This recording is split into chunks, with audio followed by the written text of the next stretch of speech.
মাত্র ৮০ টাকার গুঁড়ো দুধ দিয়ে তৈরি হচ্ছে ৮০ পিসেরও বেশি জাম্বো সাইজের রসগোল্লা। বড় বড় হোটেল রেস্তোরাঁগুলোতে মাত্র ৮০ টাকার গুঁড়ো দুধের প্যাকেট কিনে কিন্তু এত বড় বড় সাইজের রসগোল্লা বানিয়ে আমাদের কাছে বিক্রি করছে ৮০০ থেকে ১০০০ টাকা কেজি দরে। এখন থেকে এই প্যাকেট গুঁড়ো দুধ কিনে নিজেই কিন্তু বাসায় তৈরি করে ফেলতে পারবেন এত বড় বড় সাইজের জাম্বো রসগোল্লা। জন্য প্রথমে আমি ৮০ টাকা দামের একটা ডিপ্লোমা ফুল ক্রিম গুঁড়ো দুধের প্যাকেট কিনে নিয়েছি। এখন আমি ৩ কাপ পরিমাণ পানি দিয়ে ভালোভাবে এটাকে গুলিয়ে নিচ্ছি। লিটার পরিমাণ পানি দিয়ে আমি এটাকে গুলিয়ে নিয়েছি। জাল দিতে দিতে কিন্তু এটা হাফ লিটারের পরিমাণে হয়ে যাবে। ভালোভাবে এটাকে জাল উঠিয়ে বলক করে নিতে হবে।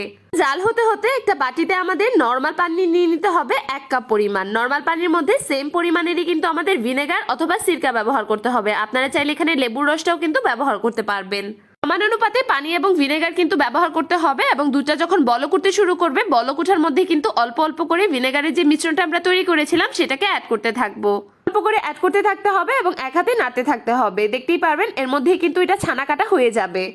ভালোভাবে বলক উঠিয়ে নিতে হবে। এখন আমি পুরোটা মিশ্রণই কিন্তু এর মধ্যে ঢেলে দিয়েছি আর ১ মিনিটের মধ্যেই কিন্তু ছানাটা একদম ভালোভাবে রেডি হয়ে যাবে। ছানাটাকে আরো ভালোভাবে কিছুক্ষণ জাল করে নিতে হবে।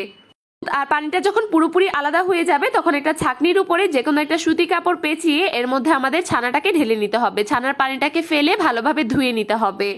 আমি হাত দিয়ে চেপে চেপে ভালোভাবে পানিটাকে একদম ভেতর থেকে ফেলে দিচ্ছি। হাত দিয়ে চেপে চেপে গরম গরম অবস্থাতেই কিন্তু এই কাজটা করতে হবে, তা না হলে কিন্তু ছানাটা শক্ত হয়ে চিজ হয়ে যেতে পারে। গরম অবস্থাতেই কিন্তু ছানাটাকে আমাদের ভালোভাবে নিংড়িয়ে নামিয়ে নিতে হবে। এই কাজটা একটু গরম গরমই করতে হবে, তা না হলে কিন্তু ছানাটা চিজ হয়ে যাওয়ার সম্ভাবনা থেকে যেতে পারে। দেখতেই পাচ্ছেন মাত্র ৮০ টাকার দুধ দিয়ে কতটুকু পরিমাণে ছানা কিন্তু তৈরি হয়ে গিয়েছে। এখন ছানাগুলোকে আমাদের খুব সুন্দরভাবে মথে নিতে হবে। গরম অবস্থাতে হাত দিয়ে আলতো আলতো করে এটাকে মথা শুরু করতে হবে। আমি যেভাবে মথে নিচ্ছি ঠিক এইভাবে কিন্তু হাতের সাহায্যে আপনাদেরকে এটাকে মথে নিতে হবে। একদম যখন সফট হয়ে যাবে, মিহি হয়ে যাবে, তখনই কিন্তু আপনারা বুঝতে পারবেন। হাতের সাহায্যে এটাকে গোল করে বেলে একটা ডোয়ের শেপ দিয়ে নিতে হবে। এখন আপনারা হাত দিয়ে অল্প অল্প করে এখান থেকে ছানা নিয়ে নিয়ে গোল গোল করে মিষ্টি শেপ দিয়ে নেবেন।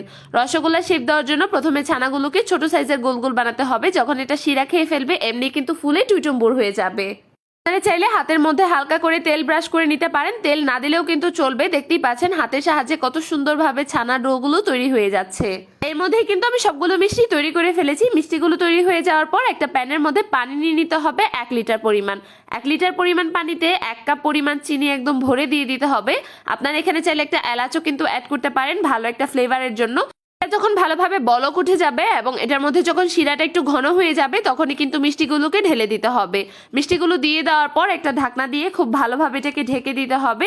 এর মধ্যে কিন্তু কোনো প্রকারের হাওয়া ঢুকতে যেন না পারে, সেজন্য একটা টিস্যু দিয়ে অথবা কাগজ দিয়ে এটার ঢাকনার মুখটাকে বন্ধ করে দিতে হবে। ১ মিনিটের মধ্যে কিন্তু দেখতে পারবেন মিষ্টিগুলো একদম শিরা খেয়ে ফুলে টুইটুম্বুর হতে শুরু করে দিয়েছে। কত বড় বড় জাম্বো সাইজের রসগোল্লা তৈরি হয়ে গিয়েছে দেখতেই পাচ্ছেন।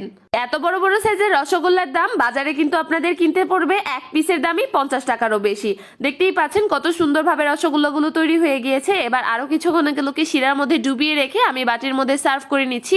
এই একটা বাটির দামে কিন্তু আমাদের বাজার থেকে কিনতে গেলে প্রায় ২০০০ টাকারও কাছাকাছি গুনতে হয়। এবারে রমজান ঈদ উপলক্ষে কিন্তু ঘরে আপনারা বানিয়ে নিতে পারেন মাত্র ৮০ টাকা খরচ করে ২০০০ টাকারও বেশি মিষ্টি। বাইরের দোকানের রসগোল্লাও কিন্তু ফেল হয়ে যাবে আপনার এই রসগোল্লার কাছে। আর এরকমই সব নিত্য নতুন ভিডিও পেতে আমার পেজটি ফলো করে আমার পাশেই থাকুন। ধন্যবাদ।